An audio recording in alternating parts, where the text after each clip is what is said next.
ओम शांति। सभी को Christmas day की बहुत बहुत मुबारक हो, मुबारक हो, मुबारक हो। बाबा तो क्रिसमस डे को किशमिश डे भी कहते थे, क्योंकि हम सभी बच्चों को किशमिश के समान मीठा बनना है, क्योंकि हम सभी मीठे ते मीठे शिव बाबा के बच्चे हैं। लेकिन इस दुनिया में तो बहुत कड़वाहट है। माया विभिन्न रूप लेकर आती है और आत्मा को मीठे से कड़वा बनाने का प्रयास करती रहती है। लेकिन बाबा अपने ज्ञान से, अपनी शक्तियों से हमारी उस मिठास को जो खो गई थी विकारों के वशीभूत होने के कारण, उसे पुनः इमर्ज करते हैं, हमारी स्थिति को एक रस बनाते हैं, इतना मजबूत करते हैं कि बाहर की किसी हलचल का प्रभाव अंतर पर ना पड़े। निंदा, स्तुति, मान अपमान में हम एक समान रह पाएं। आज की मुरली भी हमारी स्थिति को एक रस बनाने के लिए हमें क्या पुरुषार्थ करना है बता रही है। सुनते हैं प्यारे बाबा के मधुर महावाक्य। आज है 25 दिसंबर 2025।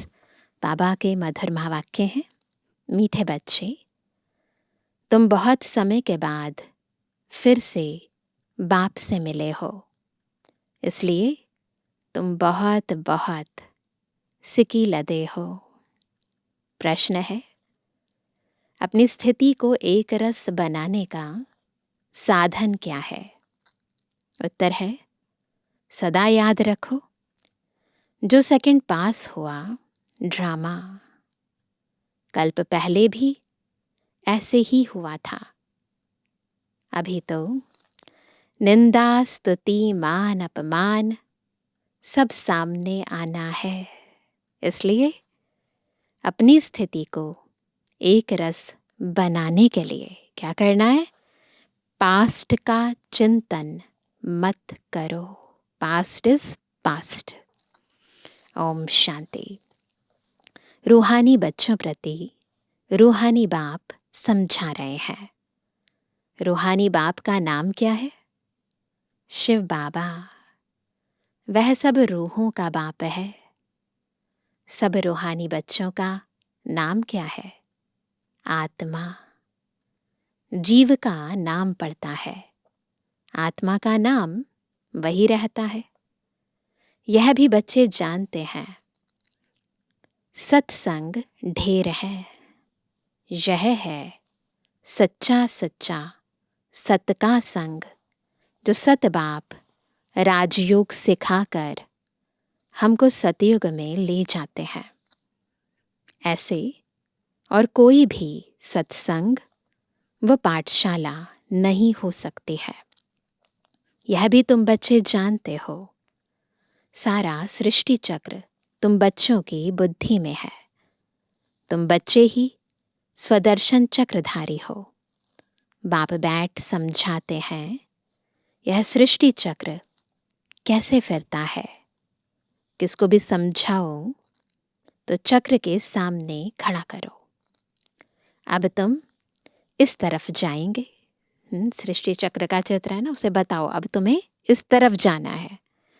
बाप जीवात्माओं को कहते हैं, अपने को आत्मा समझो।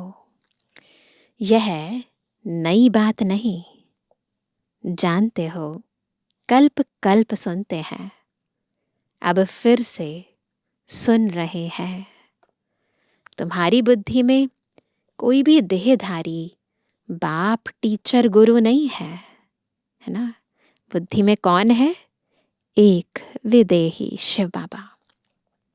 तुम जानते हो, विदेही शिव बाबा हमारा टीचर गुरु है ना। और कोई भी सत्संग आदि में ऐसी बात नहीं करते होंगे। मधुबन तो यह एक ही है, और कोई मधुबन नहीं है। वो फिर एक मधुबन वृंदावन में दिखाते हैं। भक्ति मार्ग में वो मधुबन वृंदावन में दिखाते हैं। वह भक्ति मार्ग में मनुष्यों ने बैठ बनाए हैं। प्रैक्टिकल मधुबन तो यह है। बाबा ने मधुबन का बहुत अच्छा अर्थ बताया है। मधुरता भी है और वैराग्य भी है। यहाँ दोनों चीजें हैं। तुम्हारी बुद्धि में है कि हम सतयुग त्रेता से लेकर पुनर्जन्म लेते लेते अभी संगम पर आकर खड़े हुए हैं। बुद्धि में है ना, चक्र पूरा किया, संगम पर आए हैं। किस लिए? पुरुषोत्तम बनने के लिए। हमको बाप ने आकर स्मृति दिलाई है। 84 जन्म कौन और कैसे लेते हैं वह भी तुम जानते हो। मनुष्य तो सिर्फ कह देते हैं, समझते कुछ नहीं। बाप अच्छी रीति समझाते हैं। सतयुग में सतु प्रधान आत्माएं थी, शरीर भी सतु प्रधान थे। इस समय तो सतयुग नहीं है, यह है कलयुग। गोल्डन एज में हम थे। फिर क्या हुआ? बुद्धि में चक्र घुमाएंगे। फिर चक्र लगाकर पुनर्जन्म लेते लेते हम आयरन एज में आ गए। फिर से चक्र जरूर लगाना है। अभी जाना है अपने घर। तुम सिकी लदे बच्चे हो ना, सब सिकी लदे बच्चे हैं बाबा के, सिक सिक के मिले हैं। सिकी लदे उनको कहा जाता है जो गुम हो जाते हैं, फिर बहुत समय के बाद मिलते हैं। तुम 5000 वर्ष के बाद आकर मिले हो तो बाबा के सिकी लदे बच्चे हैं। तुम बच्चे ही जानते हो। यह वही बाबा है जिसने 5000 वर्ष पहले इस सृष्टि चक्र का हमको ज्ञान दिया था। स्मृति आई है सबको। स्वदर्शन चक्रधारी बनाया था। अभी फिर से बाप आकर मिले हैं जन्म सिद्ध अधिकार देने के लिए। यहाँ बाप रियलाइज कराते हैं, इसमें आत्मा के 84 जन्मों की भी रियलाइजेशन आ जाती है। यह सब बाप बैठ समझाते हैं, जैसे 5000 वर्ष पहले भी समझाया था। मनुष्य को देवता या कंगाल को सिरताज बनाने के लिए। तुम समझते हो, हमने 84 पुनर्जन्म लिए हैं। जिन्होंने नहीं लिए हैं वह यहाँ सीखने के लिए आएंगे भी नहीं। ये निशानी है। कोई थोड़ा समझेंगे, नंबरवार तो होते हैं ना, किसी के 84, किसी के 83, किसी के 80 होते ही हैं। अपने अपने घर गृहस्थ में रहना है। सब तो यहाँ नहीं आकर बैठेंगे। रिफ्रेश होने वह आएंगे जिनको बहुत अच्छा पद पाना होगा, कशिश होगी ना उन्हें। कम पद वाले जास्ती पुरुषार्थ भी नहीं करेंगे। यह ज्ञान ऐसा है। कैसा है? थोड़ा भी पुरुषार्थ किया तो वह व्यर्थ नहीं जाएगा। सजा खाकर आ जाएंगे। पुरुषार्थ अच्छा करते तो सजा भी कम होती। याद की यात्रा बगैर विकर्म विनाश नहीं होंगे। यह तो घड़ी घड़ी अपने को याद कराओ। कोई भी मनुष्य मिले, पहले तो उनको यह समझाना है, अपने को आत्मा समझो। यह नाम तो पीछे शरीर पर मिले हैं। किसको बुलाएंगे? शरीर के नाम पर। इस संगम पर ही बेहद का बाप रूहानी बच्चों को बुलाते हैं। तुम कहेंगे रूहानी बाप आया है, बाप कहेंगे रूहानी बच्चे। पहले रूह फिर बच्चों का नाम लेते हैं। रूहानी बच्चों, तुम समझते हो रूहानी बाप क्या समझाते हैं? पहले रूह है, फिर बच्चे हैं, है ना। हमें भी पहले मैं आत्मा हूँ, मैंने ये शरीर लिया है। तुम्हारी बुद्धि जानती है शिव बाबा इस भागीरथ पर विराजमान है, हमको वही सहज राजयोग सिखा रहे हैं। और कोई मनुष्य मात्र नहीं जिसमें बाप आकर राजयोग सिखाए। अंडरलाइन करनी है ये बात। और कोई भी मनुष्य मात्र नहीं है, वह बाप आते ही हैं पुरुषोत्तम संगम युग पर। और कोई भी मनुष्य कभी ऐसे कह ना सके, समझा ना सके। यह भी तुम जानते हो, यह शिक्षा कोई इस बाप की नहीं, ब्रह्मा बाबा की शिक्षा नहीं है। इनको तो यह मालूम नहीं था कि कलयुग खत्म हो, सतयुग आना है। इनका अब कोई देहधारी गुरु नहीं है। ब्रह्मा बाबा ने सब गुरु छोड़ दिए, और तो सब मनुष्य मात्र कहेंगे हमारा फलाना गुरु है, फलाना ज्योति ज्योत समाया। सबके देहधारी गुरु हैं। धर्म स्थापक भी देहधारी हैं। यह धर्म किसने स्थापन किया? किसने स्थापन किया? किसी मनुष्य आत्मा ने नहीं किया। परम पिता परमात्मा त्रिमूर्ति शिव बाबा ने ब्रह्मा द्वारा स्थापन किया है। इनके शरीर का नाम ब्रह्मा है। क्रिश्चियन लोग कहेंगे क्राइस्ट ने यह धर्म स्थापन किया।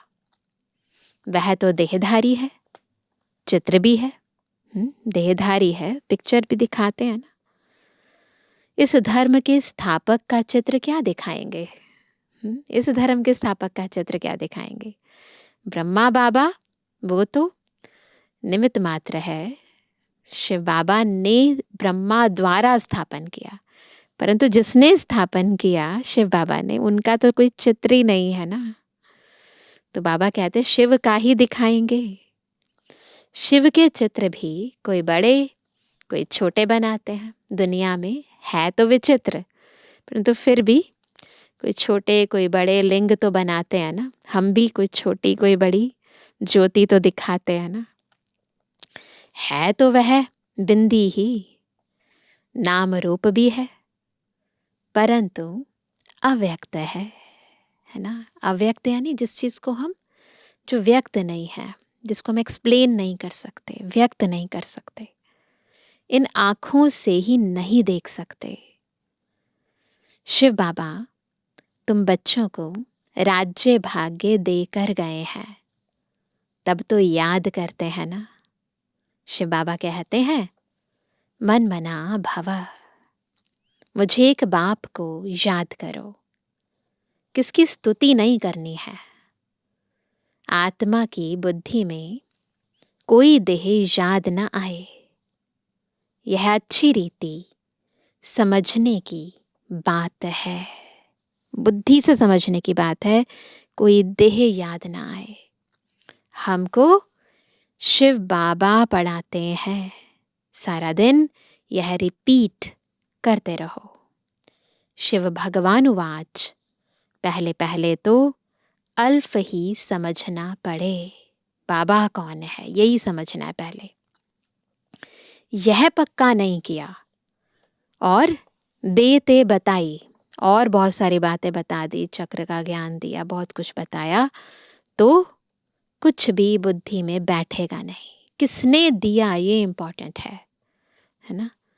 कोई कह देते यह बात तो राइट है, कोई कहते इस समझने में तो टाइम चाहिए, कोई कहते विचार करेंगे। किस्म किस्म के आते हैं। यह है नई बात।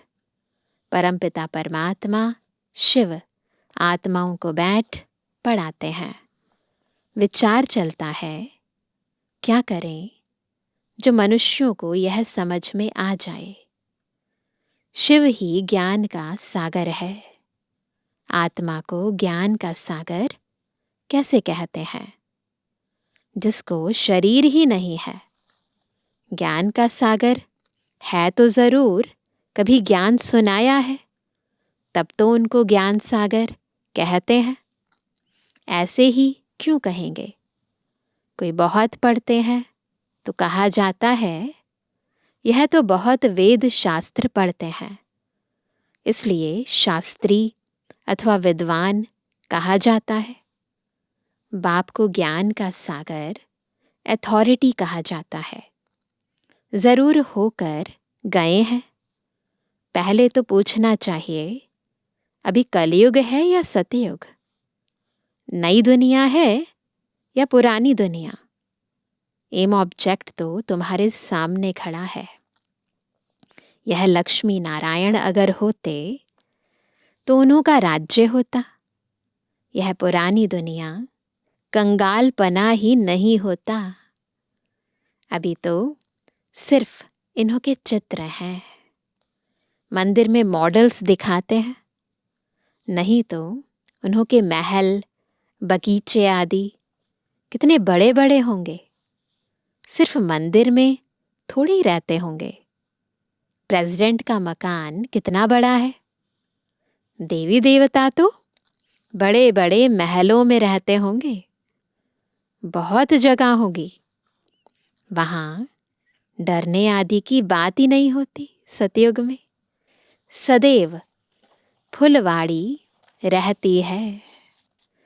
कांटे होते ही नहीं। वहाँ पर कोई कांटे नहीं, कुछ दुखदाई चीज ही नहीं होती। वह है ही बगीचा। वहाँ तो लकड़ियाँ आदि जलाते नहीं होंगे। लकड़ियों में धुआं होता है तो दुख फील होता है। वहाँ हम बहुत थोड़े टुकड़े में रहते हैं। इतने बड़े विश्व के अंदर थोड़े से टुकड़े में रहते हैं। भारत छोटा सा होता है ना। पीछे वृद्धि को पाते जाते हैं। बहुत अच्छे अच्छे बगीचे होंगे, खुशबू आती रहेगी। सब पहुंच गए सतयुग में।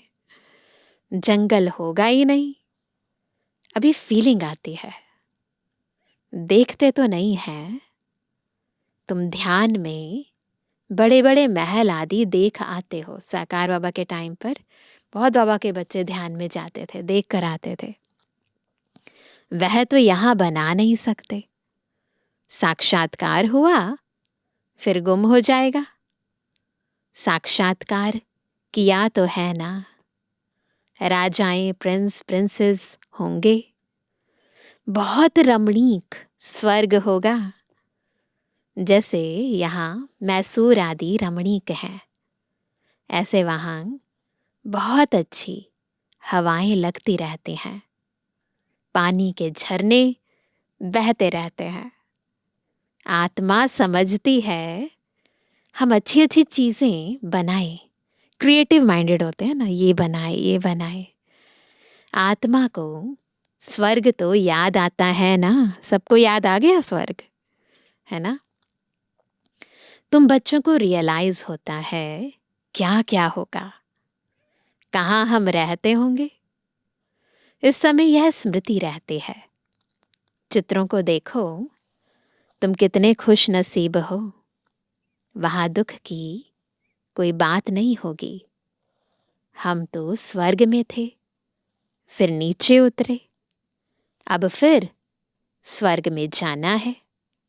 कैसे जाएं? रस्सी में लटक कर जाएंगे क्या? कैसे जाएंगे?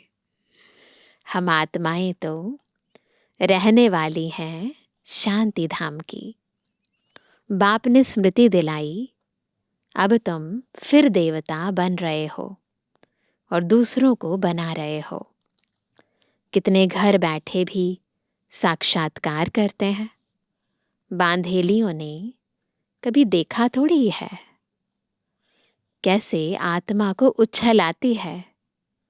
अपना घर नजदीक आने से आत्मा को खुशी होती है। जैसे जैसे वो स्थिति बनती जाती है, स्मृति इमर्ज होती जाती है और खुशी बढ़ती जाती है। समझते हैं बाबा हमको ज्ञान देकर श्रृंगारने आए हैं। आखरीन एक दिन अखबारों में भी पड़ेगा। अभी तो टीवी चैनल्स पर आता है बाबा का समाचार। अभी तो स्तुति, निंदा, मान, अपमान सब सामने आता है। जानते हैं, कल्प पहले भी ऐसे हुआ था। जो सेकंड पास हो गया उसका चिंतन नहीं करना होता, है ना। अखबारों में कल्प पहले भी ऐसे पड़ा था, फिर पुरुषार्थ किया जाता है। हंगामा तो जो हुआ था सो हो गया। नाम तो हो गया ना, ब्रह्मा बाबा, शिव बाबा, दोनों इतने ज़्यादा ऑप्टिमिस्टिक, है ना। हर बात में कल्याण है, ये पक्का। ड्रामा पर इतना पक्का निश्चय होना चाहिए ना। बदनाम हुआ पर नाम तो हुआ। तो बाबा कहते हैं नाम तो हो गया ना, फिर तुम रिस्पॉन्ड करते हो। कोई पढ़ते हैं, कोई नहीं पढ़ते हैं, फुर्सत नहीं मिलती, है ना। और कामों में लग जाते हैं। अभी तुम्हारी बुद्धि में है यह बेहद का बड़ा ड्रामा है।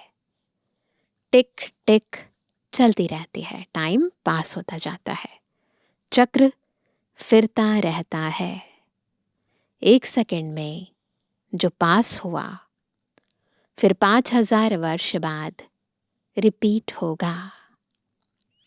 जो हो गया सेकंड बाद ख्याल में आता है।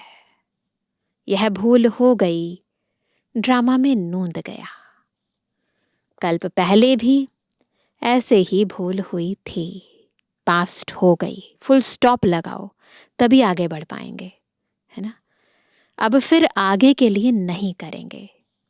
पुरुषार्थ करते रहते हैं, तुमको समझाया जाता है घड़ी घड़ी यह भूल अच्छी नहीं है, यह कर्म अच्छा नहीं है।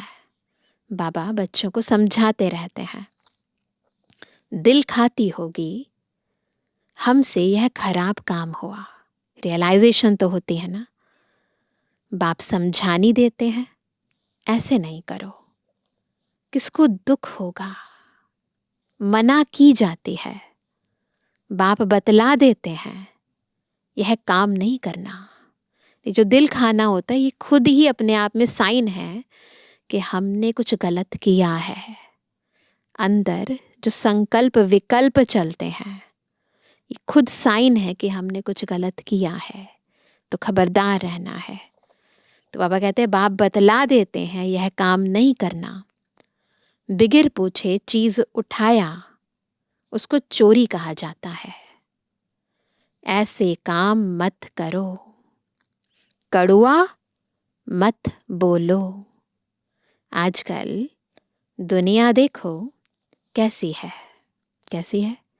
कोई नौकर पर गुस्सा किया तो वह भी दुश्मनी करने लग पड़ते हैं। कितनी ज़्यादा इंसिडेंट्स होते हैं दुनिया के अंदर, कितने लोग मार देते हैं एक दूसरे को। छोटी सी बात ईगो को हर्ट कर देती है और फिर बदला लेते हैं। वहां तो शेर बकरी आपस में शीरखंड रहते हैं। लून पानी और शीरखंड कंट्रास्ट है ना। सतयुग में सब मनुष्य आत्माएं आपस में शीरखंड रहती हैं, मिलजुल कर रहती हैं। और इस रावण की दुनिया में सब मनुष्य कैसे रहते हैं? सब मनुष्य लून पानी है। बाप बच्चा भी लून पानी। काम महाशत्रु है ना, पति पत्नी भी लून पानी। काम कटारी चलाए एक दो को दुख देते हैं। यह सारी दुनिया लून पानी है, किसी की किसी से बनती नहीं है। सतयुगी दुनिया शीरखंड है, बिल्कुल अपोजिट। इन बातों से दुनिया क्या जाने। मनुष्य तो स्वर्ग को लाखों वर्ष कह देते हैं, तो कोई बात बुद्धि में आ ना सके।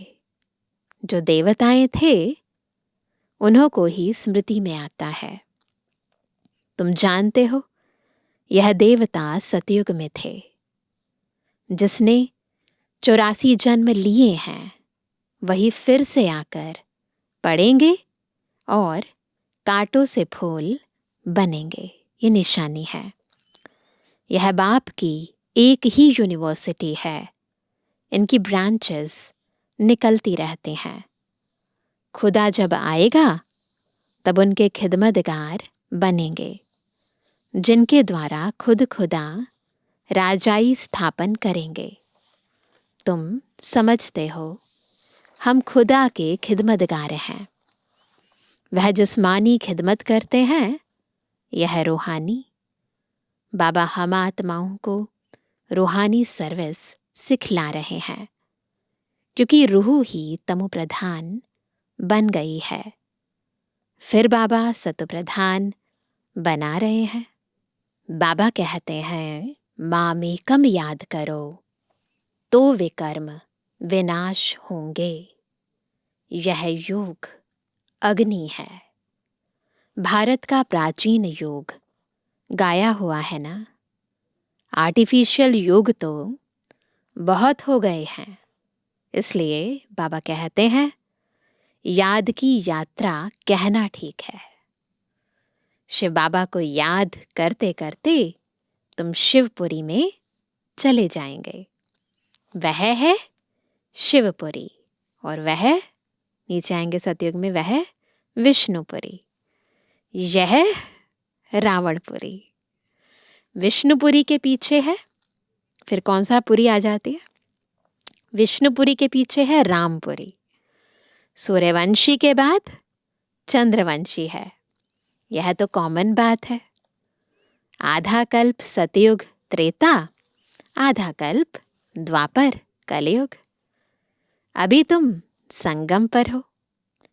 यह भी सिर्फ तुम जानते हो। जो अच्छी रीति धारणा करते हैं, वह दूसरे को भी समझाते हैं। हम पुरुषोत्तम संगम युग पर हैं। यह किसकी बुद्धि में याद रहे तो भी सारा ड्रामा बुद्धि में आ जाए, परंतु कलयुगी देह के संबंधी आदि याद आते रहते हैं। बाप कहते हैं, तुमको याद करना है एक बाप को, सर्व का सदगति दाता, राजयोग सिखलाने वाला एक ही है। इसलिए बाबा ने समझाया है, शिव बाबा की ही जयंती है जो सारी दुनिया को पलटाते हैं। तुम ब्राह्मण ही जानते हो। अभी हम पुरुषोत्तम संगम युग पर हैं। जो ब्राह्मण हैं उनको ही रचयिता और रचना का ज्ञान बुद्धि में है। अच्छा, मीठे मीठे के जन्मवानी बच्चों पितृवानी बाप दादा का दिल जान सको प्रेम से नंबरवार पुरुषार्थ अनुसार याद कर। रूहानी बच्चों की रूहानी बाप दादा को गुड मॉर्निंग, नमस्ते नमस्ते नमस्ते। धारणा के लिए मुख्य सार। पहला, कोई भी ऐसा कर्म नहीं करना है जिससे किसी को दुख हो। कड़वे बोल नहीं बोलने हैं। बहुत बहुत शीरखंड होकर रहना है। दूसरा, किसी भी देहधारी की स्तुति नहीं करनी है। बुद्धि में रहे, हमको शिव बाबा पढ़ाते हैं, उस एक की ही महिमा करनी है। रूहानी खिदमतगार बनना है। आज का वरदान है, शुद्ध संकल्प के व्रत यानी दृढ़ता द्वारा वृत्ति का परिवर्तन करने वाले दिल तख्त नशीन भव। कैसे बनेंगे बाबा के दिल तख्त नशीन? जब शुद्ध संकल्प का व्रत लेंगे, है ना, दृढ़ता पूर्वक। उस संकल्प के अंदर इतनी दृढ़ता हो जो वृत्ति परिवर्तन हो जाए। तो बाबा ने कहा, बाप दादा का दिल तख्त इतना प्योर है, जो इस तख्त पर सदा प्योर आत्माएं ही बैठ सकती हैं, जिनके संकल्प में भी अपवित्रता या अमर्यादा आ जाती है। वो तख्त नशीन के बजाय गिरती कला में नीचे आ जाते हैं। इसलिए पहले शुद्ध संकल्प के व्रत द्वारा अपनी वृत्ति का परिवर्तन करो। वृत्ति परिवर्तन से भविष्य जीवन रूपी सृष्टि बदल जाएगी। शुद्ध संकल्प व दृढ़ संकल्प के व्रत का प्रत्यक्ष फल है ही सदाकाल के लिए बाप दादा का दिल तख्त। स्लोगन है, जहां सर्व शक्तियां साथ है वहां निर्विघ्न सफलता है ही। आज का व्यक्त इशारा, अब संपन्न व कर्मातीत बनने की धुन लगाओ। अंतःवाहक स्थिति अर्थात कर्म बंधन मुक्त कर्मातीत स्थिति का वाहन अर्थात अंतिम वाहन, जिस द्वारा ही सेकंड में साथ में उड़ेंगे, इसके लिए सर्व हदों से पार बेहद स्वरूप में बेहद के सेवाधारी सर्व हदों के ऊपर विजय प्राप्त करने वाले विजयी रत्न बनो। तब ये अंतःवाहक शरीर मिलेगा, तब ही अंतिम कर्मातीत स्वरूप के अनुभवी स्वरूप बनेंगे। तो उसके लिए विशेष सर्व कर्म बंधनों से मुक्त कर्मातीत स्थिति का अभ्यास अभी से करना है। अच्छा, ओम शांति।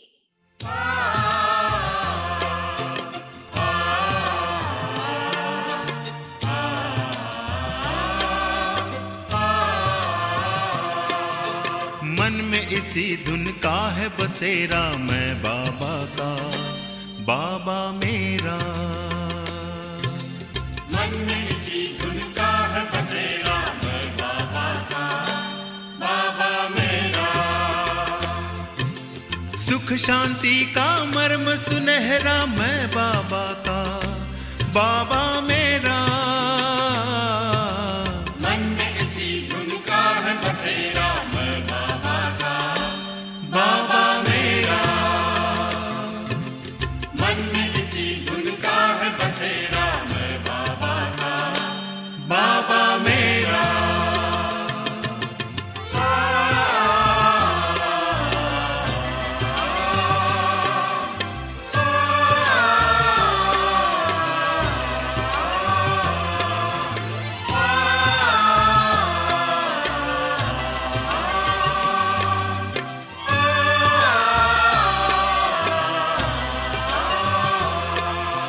जिसने जीवन दान दिया, लाखों है एहसान किया। रचता रचना के परिचय का हमको अनुपम ज्ञान दिया। जिसने जीवन दान दिया, लाखों है एहसान किया।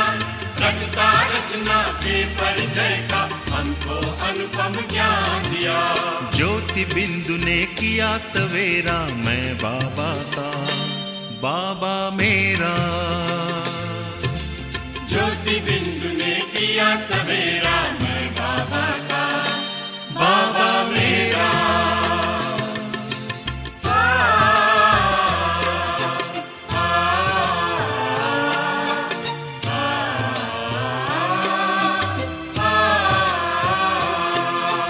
उतर उतर कर स्वर्णिम किरणें लगी हैं गम का तम हरने।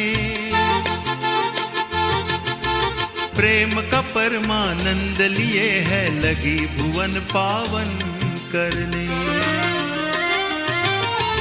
उतर उतर कर स्वर्णिम किरणें लगी है गम का तम हरने। प्रेम का परमानंद लिए है लगी भुवन पावन करने। गगन ने पथ में फूल बिखेरा, मैं बाबा का बाबा मेरा।